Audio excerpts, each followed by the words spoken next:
Hello and welcome to Vidwan Sarvatra Pujate. I am Sat Parashar. We decided to talk to some scholars who moved out of India and distinguished themselves wherever they went. The objective was that the young people can listen their life story, can listen their life journey, and it may help them to be inspired. Our today's guest is Professor Jamshed Bharucha. Professor Bharucha has been president of the Cooper Union for the Advancement of Science and Art.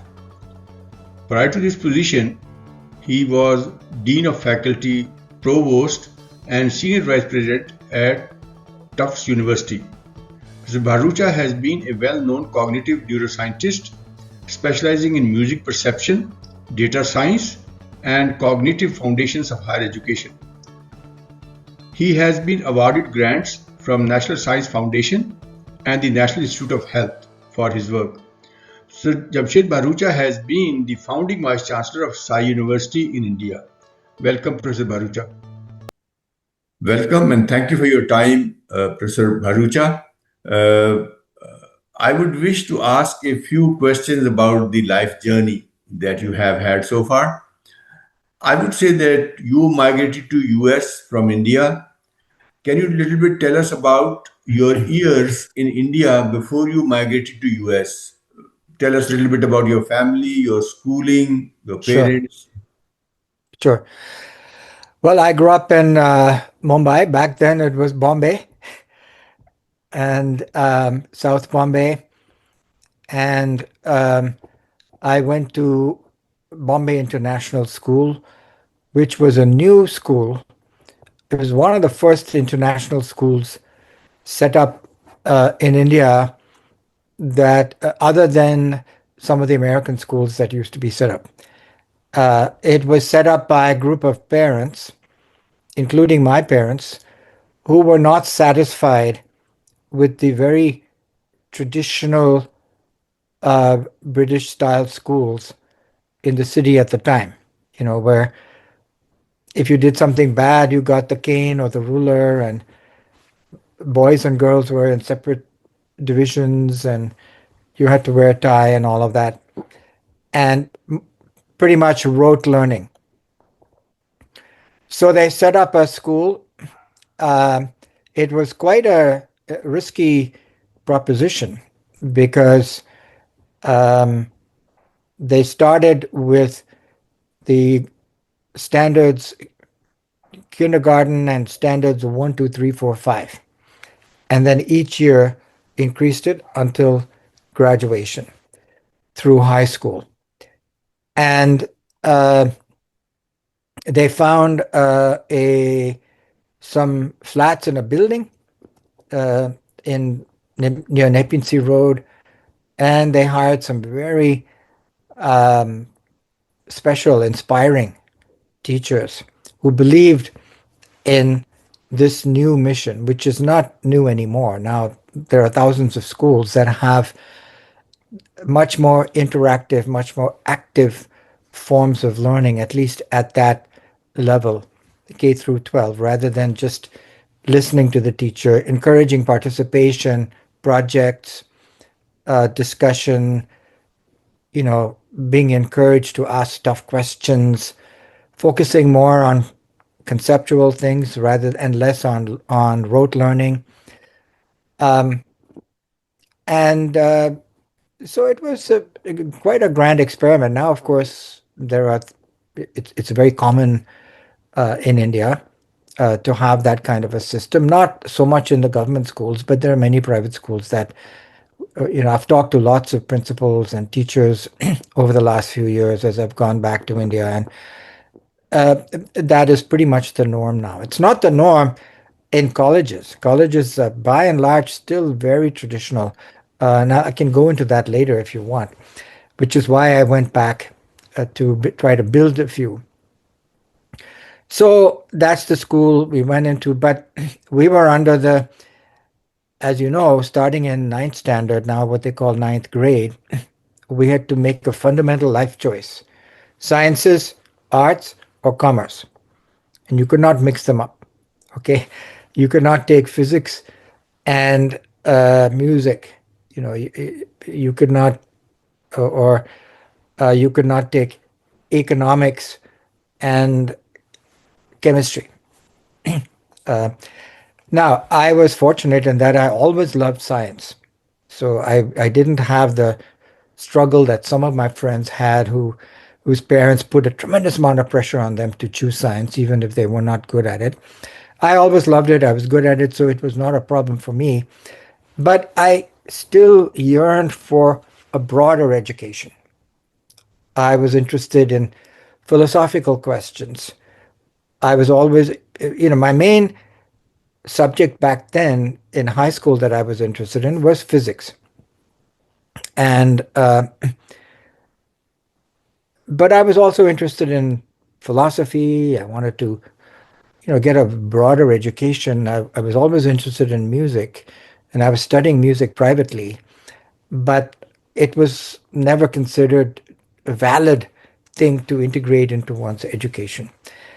And so I went to United States.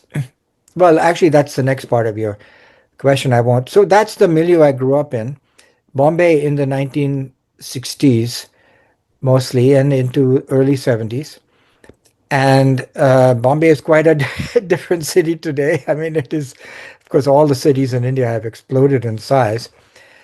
But I felt that it was a great upbringing. And the school, because it was an international school, attracted families of all backgrounds, all religions, and um, there were some foreign families as well, mixed, Indian American, Indian British. But we had Hindus, Muslims, and Christians. I mean, it was a real melting pot. And to this day, my class, there were 16 of us who graduated, very small classes. That was one of the principles of one of the founding ideas of the school. Keep the classes small. We have a WhatsApp group, 16 of us. A couple are no longer with us, but it has forged bonds. And to this day, they're about half of them are in India, the other half are all over the place. And I think it was a great break upbringing. We feel very proud, I do, having grown up in India. But I know, particularly at that time, um, I had to broaden my horizons. It was Absolutely. too stultifying. The education system was too stultifying. And I knew what was out there. And the liberal arts was what I wanted. So I went abroad and got that. Yeah, I heard from you that your father was one of the founders of that school. Mm. Was he in service or was he in business then? Now, he was an engineer. He was a civil engineer, a brilliant man. Of course, I'm biased, but he had, uh, he's from a Parsi family, and he went to boarding school in Panchkani, which is a hill station, because he was a sickly child. And back then, if you're sickly, they send you to the mountains, to the hill stations for the for the mountain air. And he thrived on that, and it forged his personality as very disciplined, very uh, honest, which became a problem for him later on because in the construction industry was a lot of corruption. But uh, and then he did a master's degree at University of Michigan. This is the late 1940s, and he was very much taken by Mahatma Gandhi, and he came back to India wanting to build a new nation, and bringing back the new technology. And he had learned all the latest techniques in reinforced steel steel reinforced concrete, pre-stressed. All of these things were new, and so he and his brother and his father had an engineering business, and then his father passed on, and he then formed his own consulting firm. And he was on projects. He used to take me along to construction projects. I would be in the going down into the foundation and looking back then. There were you didn't have these big cranes and all. You had thousands of people, carrying cement on their heads, walking up and down the building. People with hand spades and you know, and so that was the background. My mother was a musician and very talented, and so there was always music in the house. And I studied both Western and Indian music. Um, never aspiring to be a professional. I was not that good, but it's very much a part of my life. It gives me a lot of pleasure to this day. And um, it was a very active household. And my parents were adventurous. They loved to travel. We never left India to travel, but we traveled all around India. And we had an old 1950 something model Hindustan car. Probably nobody's heard of it. But so they would say, okay, we're going to go to Kashmir for a month in summer holidays. And they would pile the car with stuff. This is before all these big superhighways in India. I mean, right? These Uh, superhighways were not there at the time. So we would go from village to village, and we had lots of adventures, um, which I really cherish now. Thinking we went all over the Himalayas, mostly North India and West India, Gujarat, and so on. And yeah, okay, I'd like to know, in Hindi we says that पालने में पूत के पैर नजर आते हैं, which in English we says that the coming events cast their shadow before.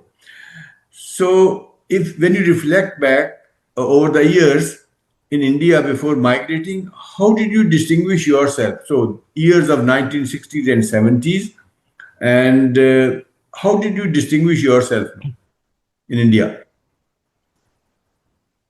um, well, I was very active in sports. Of course, we were not a big sports school, but nevertheless, I was very eager, mostly track, running.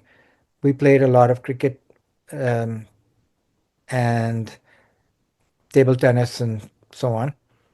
And I was very much involved in organizing students. So I was the president of this student government at our school. And I was in Scouts. So we went to these big jamborees. Uh, and I was selected there was an all India jamboree camping, and I was selected to hoist the flag, and that was a great honor for me. Um and I was a very patriotic fellow. I was a very good student. I was not the best student because I was doing so many different things, but I was very earnest and eager to learn. So I Uh, think those are the things. Yeah, Yeah, because it starts there and then you move down to US. And yeah. of course, I mean, as a specialist in neuroscience, and you have, I was looking up your profile, very accomplished, very well achieved. I would say that I want to hear from you that how did you distinguish yourself in US?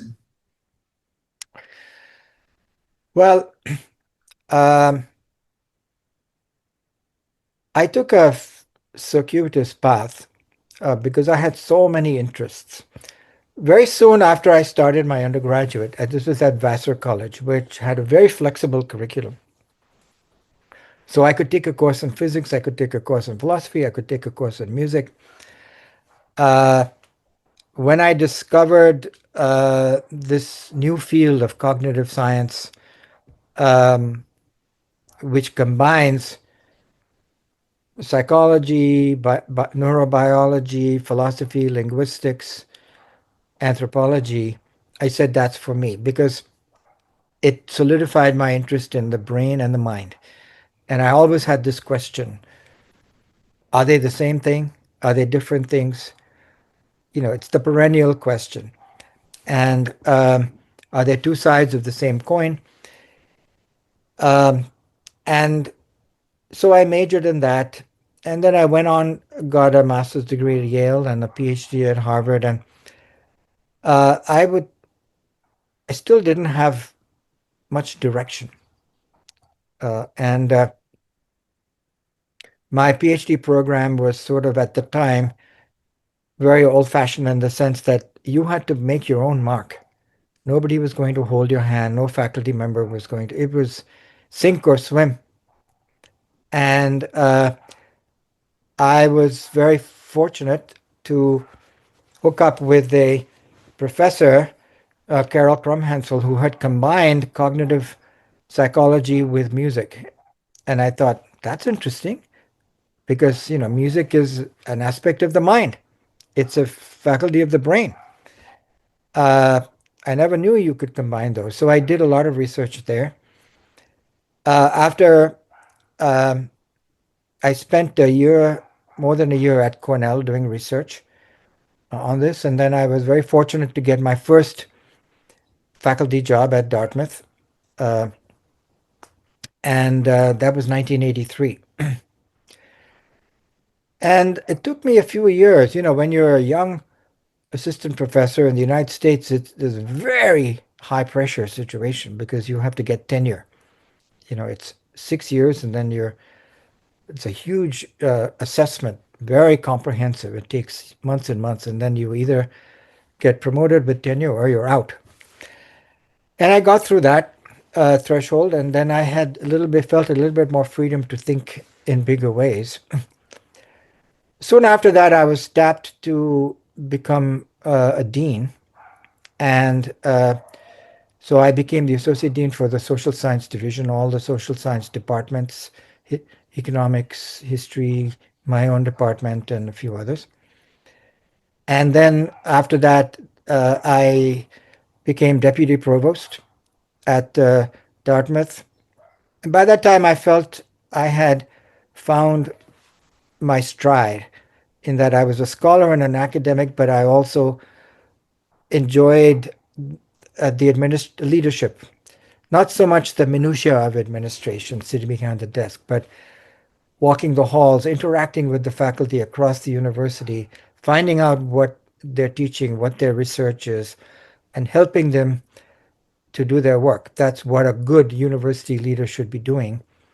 And meeting with students, listening to their concerns. Students always have concerns, and trying to bridge the concerns of the students with the faculty. And I've found that I enjoyed that work immensely, even though these are very tough jobs in university leadership, because particularly in the United States, you become a target, anything. And now, of course, as you can probably see, university administrators are big targets. But uh, I enjoyed it a lot. As deputy provost, I was in charge of all the IT functions of the university, the library system, um, research, um the grants and research grants and all of that, intellectual property, a lot of things. So I learned a lot about those aspects of it. And then I was made the dean of the faculty. So I went back to the dean's office, but this time as the dean. And very proud to have been the first person, I think, of Indian origin to have been an academic dean at an Ivy League university. So to this day, it gives me a lot of pride. Uh, I a lot of Indians contacted me. Uh, I got to know the Indian diaspora. I was not very engaged with the Indian community before that. I was just focused on, on my work. And I started to be more engaged with the diaspora because I think people had noticed me. So when you say how did I distinguish myself? I would say at around that time, I started to feel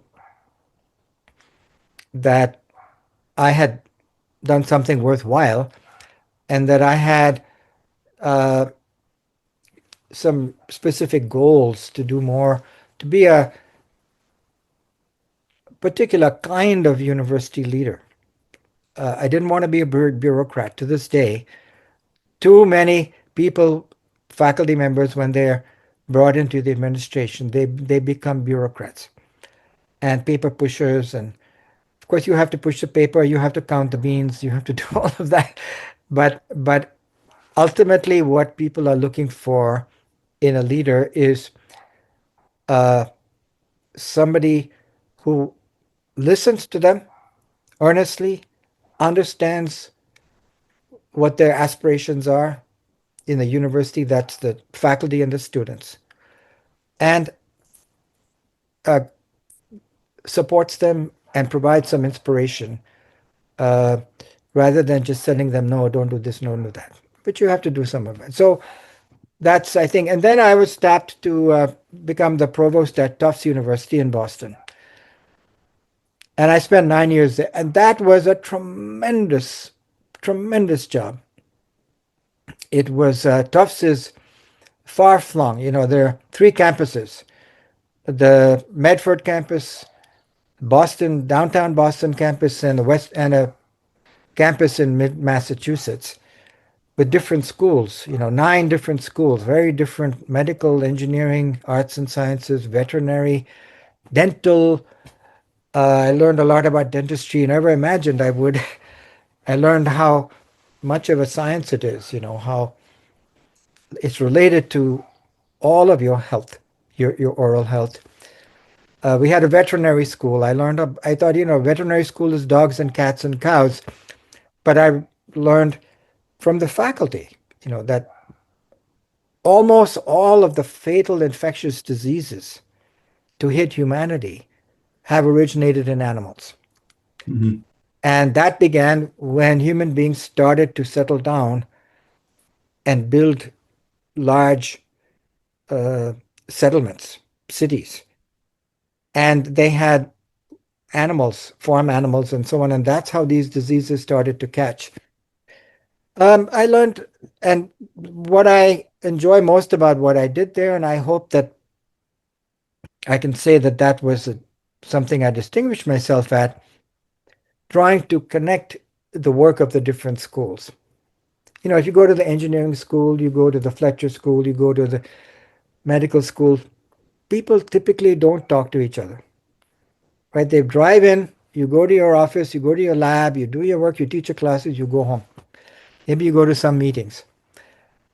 But these divisions, this school, this department, that school, that department, have become real liabilities, I think, for the growth of knowledge because knowledge has expanded. It has burst through all of these barriers. You cannot really, uh, for example, you have biomedical engineering now. You have uh, engineering is involved in all fields. Computer science is involved in every single field, including the humanities, because of AI and so on. And business schools, they have to learn about psychology. They have to learn about technology. So law schools need to learn about technology. They still not even understand that they need to do that, but because a lot of lawyers are going to be unemployed with AI. They need to learn about it, and they need to learn about data privacy and so on. So I worked a lot at Tufts to go from school to school and try to bring them together. That's what I would say. And then Fantastic. after that, I went to Cooper Union in New York, small but extremely highly selective college in Manhattan. They have engineering, architecture, and art. And I was president there. And after that, came back to I was at Harvard for a year and then came back to Dartmouth to teach part-time. And I thought I would write books. But then I started getting calls from India. And this was a new, you never know what's around the corner in life. What was happening in India, as you know, starting in 2018, is the new education policy, NEP 2020. The government finally, after 75 years of this University Grants Commission, UGC, being a tyrannical organization, telling every college, this is what you must teach, this is how you must teach, this is the kind of exam you must take. You know, college could not administer their own exam. They had to go take the university. Now, IIMs were different. Of course, they had autonomy from the beginning, right? Correct? You and the IITs. But for most colleges and universities in India, they were very much dictated from Delhi, and they had to conform to the universities of that city or state. The new education policy is a 180-degree turnaround. Fortunately, the Indian government finally realized they had not expanded the higher education sector to keep up with the tremendous growth in the youth population. And they had certainly not developed it to keep up with the growth and the aspiration of the youth. The aspiration is incredible because they all have smartphones now. They know what's going on everywhere. And they know much more, unfortunately, than many of their teachers or faculty. So, and India was moving away from the British system to more of the American system because, most of the diaspora now was focused on the United States. So people were looking for people of Indian origin with American academic leadership experience. And I was fortunate to be invited to join in creating two universities. One was a campus of SRM University. It's an established group based in Chennai, SRM. But one of the sons of the founding family wanted to start a much more an American style liberal university in Amravati, Andhra Pradesh, which was going to be the new city of the future. It didn't turn out that way because of the politics, but we built a campus.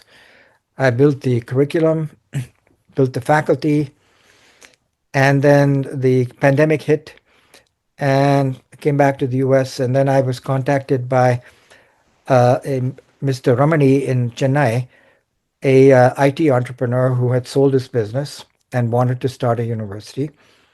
So he had purchased 100 acres south of Chennai in a corridor now that's becoming very much IT corridor. And so I spent 4 years there going back and forth, and we built that. And I've now stepped away from that to be back full time at Dartmouth. Fantastic. It is awesome to hear this life journey. It comes to my mind that it is said that to raise a child, you need a village.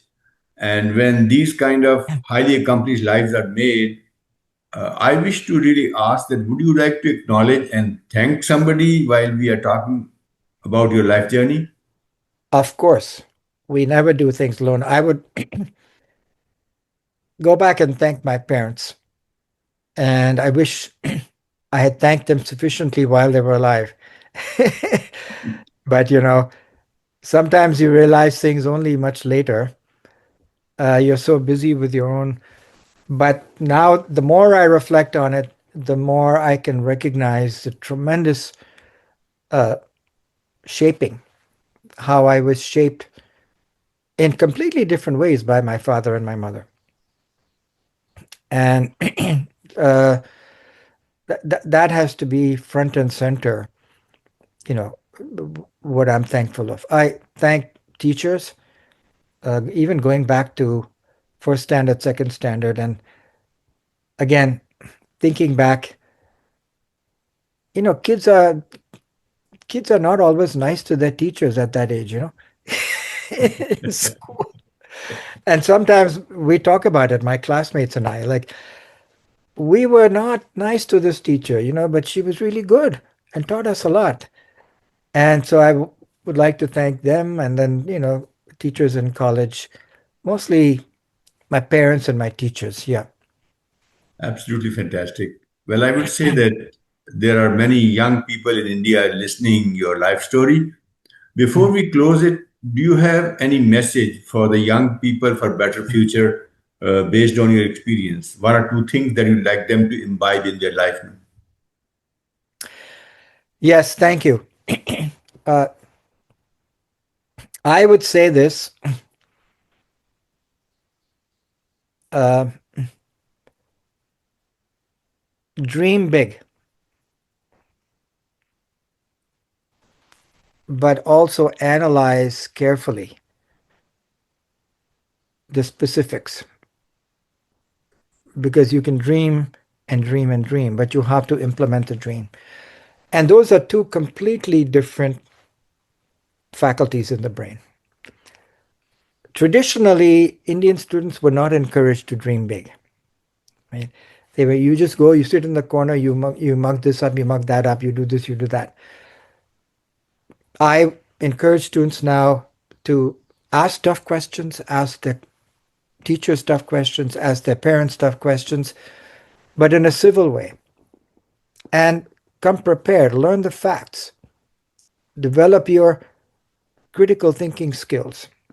Uh, AI is on the horizon, and it's going to take most of the entry level coding jobs. Okay, that's a shock that I don't think India is prepared for. Already, AI can code. I don't know if you've tried it. It's phenomenal. So you have to stay several steps ahead of AI. And the key is critical thinking. Use your mind, your brain. Always see where you can add value beyond what the AI systems are going to do. Okay. Now, on a separate point, I would say the point of values, human values, that's going to be more critical than ever before because it's a big question. What is AI going to do to, these are valueless systems unless the programmers put them in. Uh, and fundamental values of respect for all human beings, I have to say, that's my bottom line priority. And I think it's consistent with Gandhi, it's consistent with Indian Constitution, US Constitution. It's not always followed. Treat all human beings uh, with respect. And even as you work hard for your own success and happiness of yourself and your family, make sure that you do something for people who are less fortunate. Okay, make sure you do that because there are a lot of kids, as you know, in India who would do much better if they had the opportunity. So do well and do good. And when you're in a position of leadership, which many of them will be, remind yourself that you're there as a leader to serve, not to be served. This old hierarchical thing about, the chamchagiri and all of that, put that aside. Okay. When you become a manager, when you become a leader, the style of leadership now that I think is acknowledged uh, in the best businesses, the best organization, is one of picking the best people and empowering them and finding out how you can help them, bring them together. Don't feel that you, as the leader, know better than all of them. It's it's the opposite of the old hierarchical system, but I would tell them all these things. Well, absolutely fantastic. And I would say that you are a proof Hmm. that a Vidwan, a person of excellence, Hmm. is revered everywhere, is respected everywhere. I mean, you started from Mumbai. Today we call it Mumbai. It was Bombay then. And you came to US and you have served so many institutions and you have helped to build. university back home, Sai University, as you said. So absolutely, I would say for the young people, my purpose was that let the life journey of these great achievers be shared, and your message is very great. That is not just dreaming; you have to think about how to execute the dream. Yeah. So have that analytical skills, have those critical skills with you. And sure, when you work hard and do well, someday you'll be recognized as a leader. But when you become a leader, think of serving, giving Yes. back rather than being served. No? Yeah. I think it's a very profound message. And Professor Bharucha, I'd like to sincerely thank you for the time that you have taken out of your busy schedule Okay.